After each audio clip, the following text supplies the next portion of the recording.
sungai berliku, bersopan dan bertertib, merendah selalu, pekerti yang mulia, hormat menghormati, bergaul dan bermesra dengan akhlak tinggi. Assalamualaikum, pembuka bicara, sejahtera hadirat serta bergembira, semuanya berhimpun, sungguh meriahnya di dalam suasana aman bahagia. Untuk bermasyarakat harus muafakat, barulah pekerjaan kan beroleh berkat.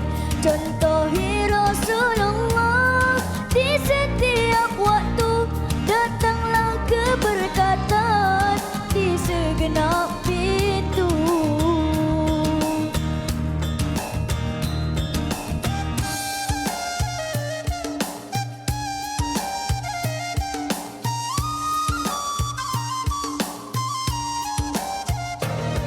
La la la la la la la la la la la la la la la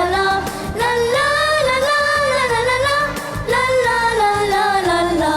Rendahkanlah suara hinggalah ke dasar, betulkan niat kita agar tak tersasar.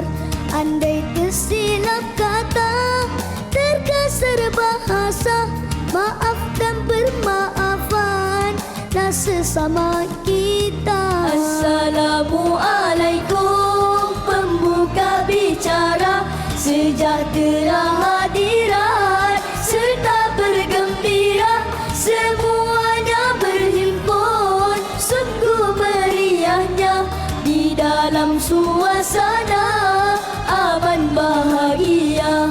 Assalamualaikum, pembuka bicara, sejahtera hadirat serta bergembira, semuanya berhimpun, sungguh meriahnya di dalam suasana aman bahagia.